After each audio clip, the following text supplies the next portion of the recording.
Hello and a warm welcome to Luntha TV News with me, Kathy Matura, broadcasting live from the Bishop Navy Media Center here in Lilongwe.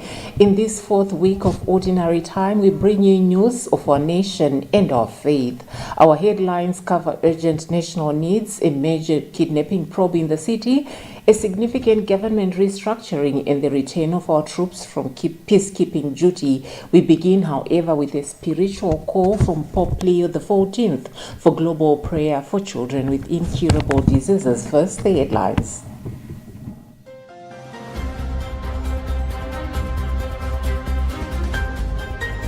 Pope Leo XIV calls for Catholics to pray for children with incurable diseases. Lilongwe police launch probe into Crossroads Hotel director kidnapping. Minister describes return of Malawi troops from DRC as pride and sorrow. In our exclusive report this week, Emmanuel Chiwocha examines the government's decision to slash the number of principal secretaries, the motivations behind the restructuring, and the mixed reactions from stakeholders who see both opportunity for efficiency and risks if reforms are not fully enforced.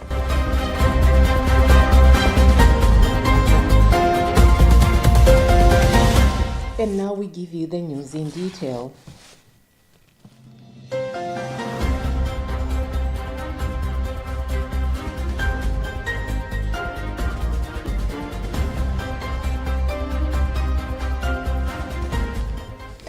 Pope Leo XIV has released his prayer intention for the month of February, inviting Catholics around the world to pray for children living with incurable diseases and to recognize the face of God in every suffering child.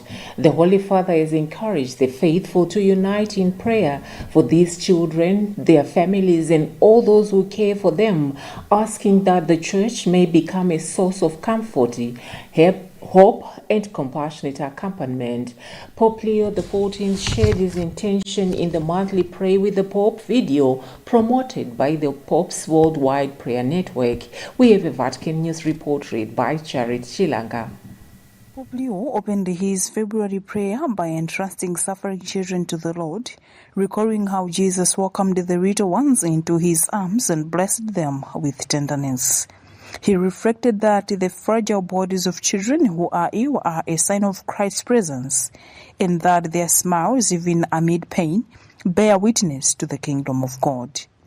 The Holy Father prayed that these children may never lack proper medical care, human and compassionate attention, and the support of a loving community that walks beside them. He also entrusted to the Lord the families of sick children, as well as doctors, nurses, and caregivers, asking that the Holy Spirit may enlighten their decisions and grant them patience and tenderness in their service.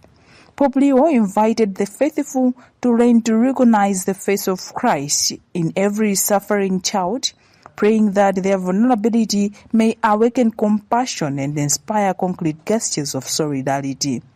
In conclusion, the Pope expressed his hope that the Church may know how to uphold fragility and through prayer and service become a source of comfort, a seed of hope, and a proclamation of new life in the midst of suffering. A press release from the Pope's Worldwide Prayer Network noted that millions of people across more than 90 countries are joining the Holy Father in prayer for this intention, a sign that the suffering of children touches hearts and deepens commitment throughout the world. Police in Lilongwe have launched investigations following the kidnapping of Crossroads Hotel Managing Director Samir Sakrani in broad daylight on Friday morning. Lilongwe Police spokesperson Hastings Chigalu said the incident occurred around 10:30 a.m. at the hotel when three suspected criminals grabbed Sakrani as he arrived at his office and forced him into a vehicle. He said the suspects reportedly fled in a Toyota Fortuner, registration numbers KA 14445 and KK 10085. According to Chigalu, gunshots were fired as the abduction unfolded. causing panic among staff and guests at the hotel. He said officers are on the ground conducting investigations, with security teams working to trace the suspects and ensure the safe return of the victim. Chigalu explains. Yeah, what I can confirm as of now is that Samir Sakran, H46, who is the director of Coastal Hotel in Lilongwe, has been kidnapped by 3 unknown criminals who are using a Toyota Fortuner registration number KA 144455 and the KK 10085 this morning at around 10:30. In fact, he was grabbed when he was entering his office, so they played using this Toyota Fortuner. So when some people tried to intervene after realizing that their boss was being kidnapped, these criminals, we understand, fired 2 shots. Fortunately enough, no one was hurt.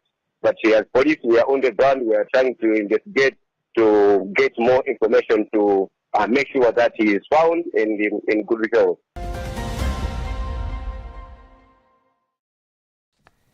The Minister of Defense, Feston Kaupa, has described the return of Malawian troops from the Democratic Republic of Congo, DRC, as both a moment of pride and deep sorrow for the nation.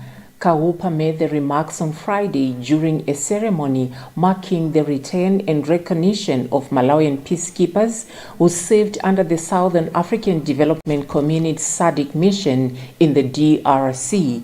The soldiers were deployed as part of a regional effort to restore peace and stability in the conflict-hit eastern DRC. Judith Organ has filed a report read by Fales Chizombe. Kaupa described the occasion as a sweet moment for celebrating the exceptional professionalism, bravery and discipline demonstrated by Malawian men and women in uniform during the peacekeeping mission. He said Malawi's peacekeepers continue to uphold the country's strong reputation in international missions, noting that their contact in the DRC once again proved their commitment to regional peace and security. However, the minister said the celebration was also overshadowed by the loss of 4 Malawian soldiers who died in the line of duty, describing their deaths as painful sacrifice made in service of peace. Dr. Kaupa called on Malawians to honor the fallen heroes by supporting their bereaved families and keeping them in prayer, while reaffirming government's commitment to the warfare of saving soldiers. Time a bitter moment. Sweet moment because we are celebrating the gallant work, the exceptionally professional work that our men and women in uniform displayed whilst they are in service, peacekeeping in the Democratic Republic of the Congo. As you might be aware that all the time that our men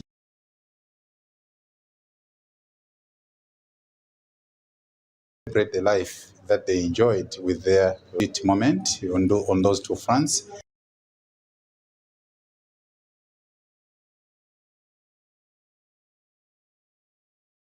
Malawi continues to play an active role in regional peacekeeping efforts as government pledged ongoing support to the families of the fallen soldiers and reaffirmed its commitment to peace and stability in the region. Malawi Electoral Commission Chairperson Justice Annabel Mutalimanja has urged all by-elections participants to comply with the Code of Conduct and to be peaceful throughout the process. Justice Mutalimanja was speaking after inspecting registration centers of Chilobwe constituents at Kasia in Lilongwe on Friday 6 February. More in our report filed by Gift Kalonga. In an interview with Luntha TV, Malawi Electoral Commission MEG Chairperson Justice Annabel Mutalimanja said the commission has successfully closed voter registration for the March 17 by-elections, which had been running since January 31st, with all centers closing at 4 p.m. Mutalimanja said the next stage is the inspection of the voters' register scheduled for 17 and 18 February, urging all registered voters in the by-election areas, including those who registered during the 25 general elections, to verify their details through the *2509# platform or at registration centers for any necessary corrections. She also called on political parties and independent candidates to conduct peaceful and issue-based campaigns in line with the Electoral Code of Conduct, while expressing satisfaction with the smooth registration exercise and increased youth participation, noting that MEC experienced no major technical challenges across the centers.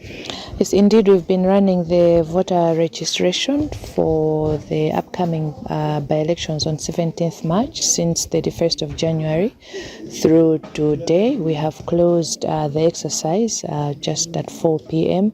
in all the centers, in all the centers where we were conducting the by-elections.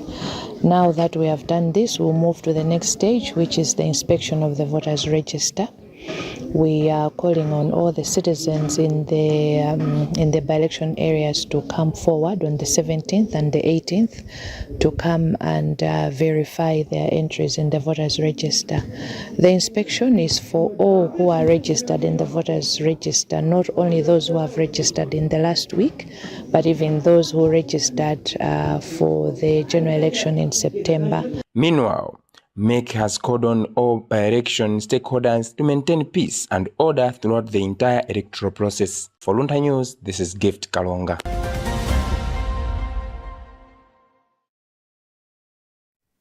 You're watching news live on Luntha TV. We take a short break. Stay with us.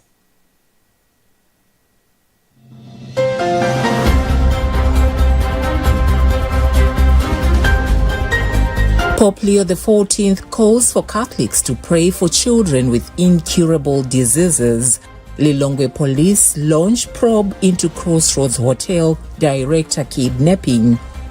Minister describes return of Malawi troops from DRC as pride and sorrow. In our exclusive report this week, Emmanuel Chiwocha examines the government's decision to slash the number of principal secretaries, the motivations behind the restructuring, and the mixed reactions from stakeholders who see both opportunity for efficiency and risks if reforms are not fully enforced.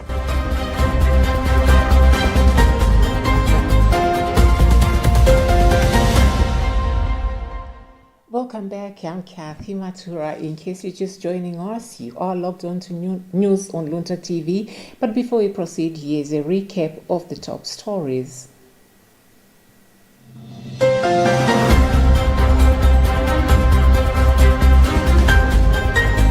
Pope Leo XIV calls for Catholics to pray for children with incurable diseases.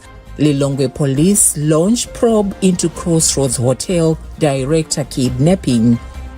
Minister describes return of Malawi troops from DRC as pride and sorrow. In our exclusive report this week, Emmanuel Chiwocha examines the government's decision to slash the number of principal secretaries, the motivations behind the restructuring, and the mixed reactions from stakeholders who see both opportunity for efficiency and risks if reforms are not fully enforced.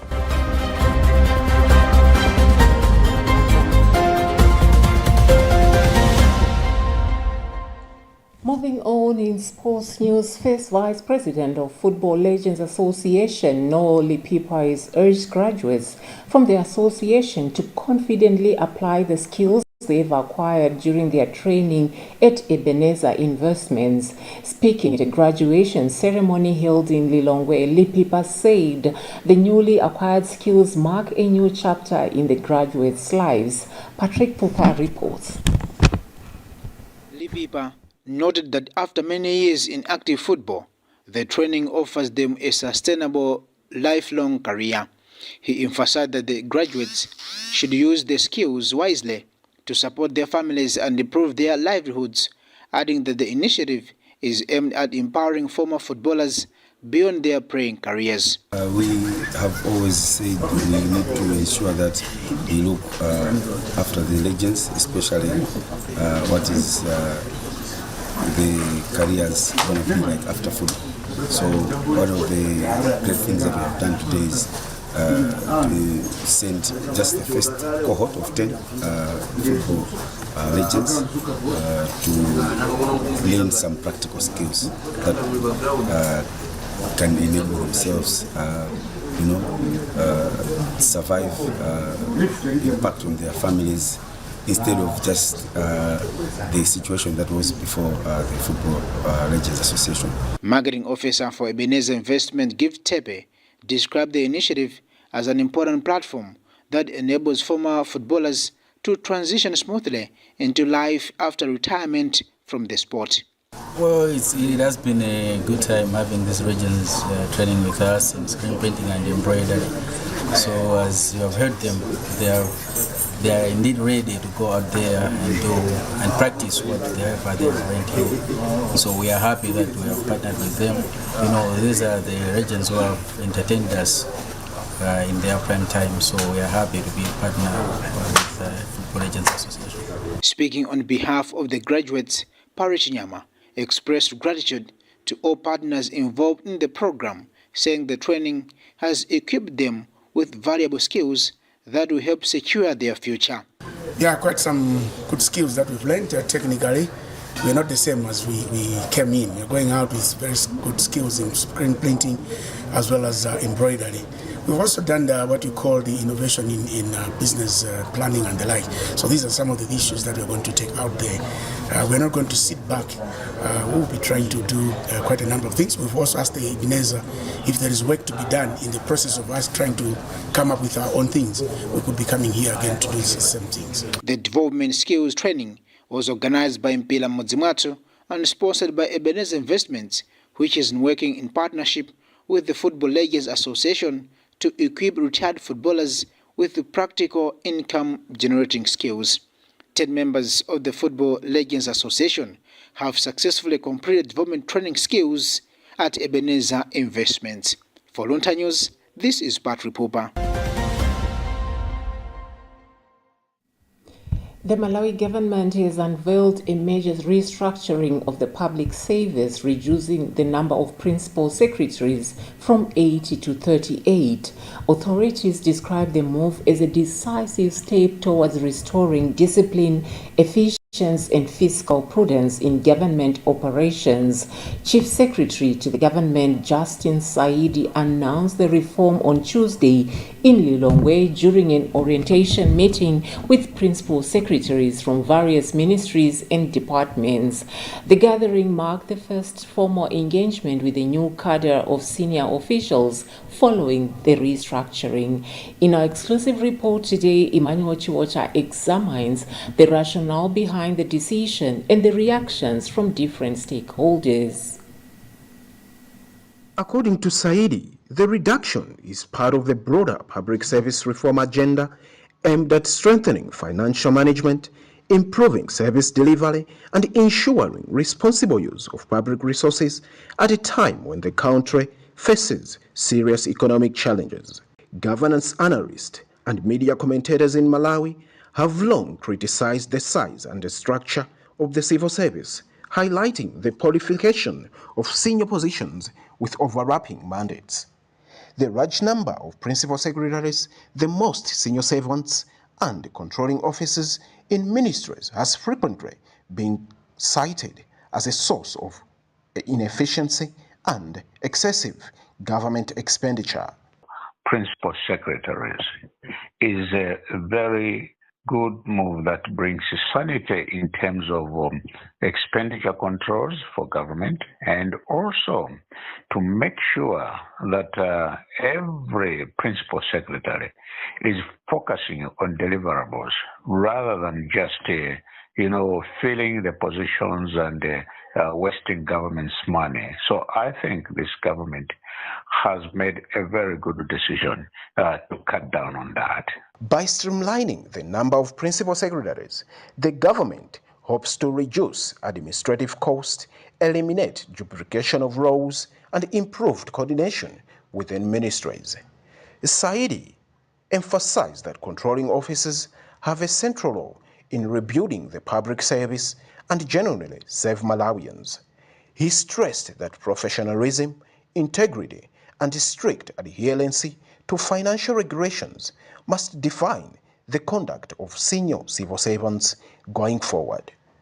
The announcement comes amid a broader economic reform aimed at stabilizing the economy, curbing wasteful expenditure, and restoring confidence among development partners. Secretary to Treasury Cliff Chiunda explained that the reduction of principal secretaries aligned with the ongoing physical and administrative reforms to strengthen economic management. Recent media reports have highlighted mounting pressure on Malawi public finances, including rising debts, constraints, revenues, and increased demands on social spending. Analysts argue that public sector reforms are necessary if the country is to navigate its economic challenges. We move on. We are of the view that government should do, the president in particular should monitor how controlling officers through the office of the chief secretary, how controlling officers are discharging their duty. We are happy because this is also aligned with the initial step that President Professor Peter Mutharika had taken in demanding that ministries and agencies should submit monthly report, which perhaps will give the president an update in terms of how the ministries and agencies are performing. The reduction in principal secretaries has sparked debates among stakeholders. Some governance experts welcome the move, describing it as a long overdue and a positive signal of political will to tackle inefficiency at the highest level. Others caution that restructuring alone will not yield results without enforcement of the regulation and protection of civil servants from the political interference. Going forward, we want one cabinet minister, one PS in a particular ministry. That is well aligned in as far as managing a smaller economy Malawi has, rather than broadening a huge team of PS. So I recommend DPP governments, I recommend APM for coming up with this. That is long overdue of restructuring the ministry to come up with a 38 principal secretary, sizable for Malawi economy. There are also expectations that the changes will improve service delivery for ordinary citizens who often bear the brunt of a bureaucratic inefficiency in sectors such as health, education, and agriculture. For the newly appointed principal secretaries, the message from the government leadership is clear. Performance will be closely scrutinized and accountability will no longer be optional. As Malawi embarks on this latest chapter of public service reform, the coming months will test whether the streamlined structure can deliver the efficiency, discipline, and professionalism that authorities have promised and that Malawians have long demanded. For Luntha News, in Lilongwe, this is Emmanuel Georgia. In news from East Africa, Ugandan President Yoweri Kaguta Museveni has hosted regional peace envoys at State House Entebbe as efforts to stabilize the conflict-hit eastern DRC of Congo intensifies. The high-level meeting brought together members of the African Union, East African Community, Southern African Development Community panel of facilitators, led by Togo's President Faure Gnassingbé, tasked with advancing dialogue and securing lasting peace in Eastern DRC. Cliff Omondi with the details. President Yoweri Kaguta Museveni hosted leaders of the African Union, East African Community and Southern African Development Community panel of facilitators for the Democratic Republic of Congo peace process at State House in Entebbe as regional efforts to stabilize Eastern DRC intensify. The high-level meeting was a part of ongoing initiative aimed at advancing dialogue and securing lasting peace in the conflict-affected eastern regions of the DRC. Et surtout apprendre de vous, puisque vous connaissez ce problème depuis si longtemps. And also seek your kind advice because you know this problem for such a long time. The panel on a working visit to Uganda is chaired by President Faure Nsonzima of Togo and comprises former African heads of states mandated to support regional dialogue and strengthen collective responses to the protracted conflict. Addressing the delegation, President Museveni said the conflict in the DRC is well understood within the region and should not be allowed to persist, given its prolonged humanitarian and historical impact on neighboring countries. We shall play our role here also to see this problem is really well known. It's not such a... we have got 500,000 Congolese here. They are part of the 2 million refugees who are here in Uganda. Uganda now is the richest in hosting refugees, mainly from South Sudan and Congo, Rwanda, Burundi, Somalia, even Khartoum now, Sudan, Khartoum, they are coming. There are very many of them here. He noted that many of the refugees share ethnic and cultural ties with communities in western and southern Uganda, underscoring the deep regional linkages affected by the conflict. But these ones from our neighboring countries, those are members of our own tribes. You find the one of South Sudan are similar to the tribes of West Nile. The ones of Congo are similar to the tribes of Western Uganda and Southwest. These are, we know the problem so well. It's really a shame that it should take so long because it is easy to solve. On his part, former Nigerian President Olusegun Obasanjo emphasized the sustainable peace in Eastern DRC and must be anchored in African-led solutions, cautioning against over-reliance on externally driven approaches. He said the panel had taken responsibility to pursue African solutions to African problems while remaining open to constructive support from the international partners. For us to be able to solve the problem, we must all diagnose the disease properly and then administer the necessary dosage of cure for the disease.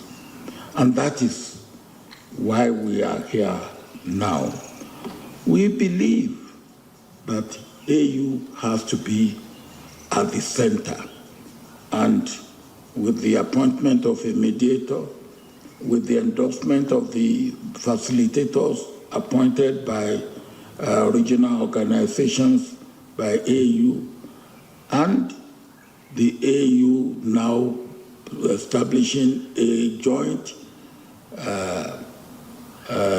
headquarters in Addis Ababa, we now see AU doing what it should do, being in the forefront and really seeking African solution to African Members of the panel include former Nigerian President Obasanjo, former Kenyan President Uhuru Kenyatta, former Ethiopian President Sahle Work Zewde, former Botswana President Dr. Mogwetsi Eric Kabetswe, and former Central African Republic President Catherine Samba Panza.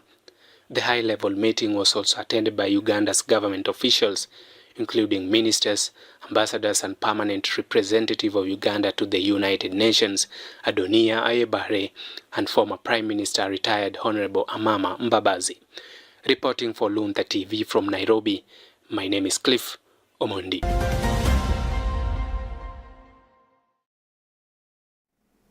That high-level DR Congo conflict resolution meeting brings us to the end of this bulletin. But before we go, here's a recap of the top stories.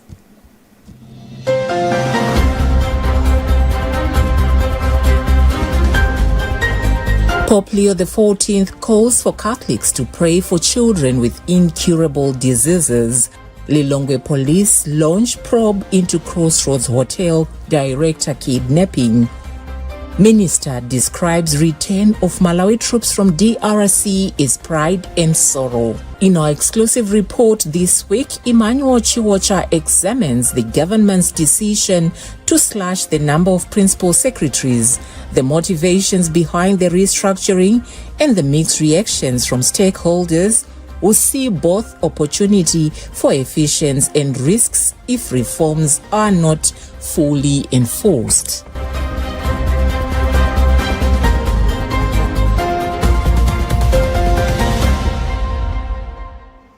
We have come to the end of the bulletin at this hour. We have reported today on matters that challenge and define us as a nation, from the security of our streets to the reform of our institutions and the solemn duty of our soldiers.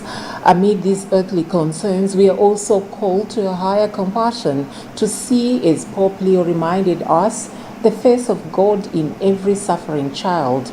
On behalf of the entire team at Luntha TV, I wish you a peaceful and blessed weekend. May we be all instruments of healing, justice, and hope. I'm Kathy Matura. May God bless Malawi. Goodbye for now.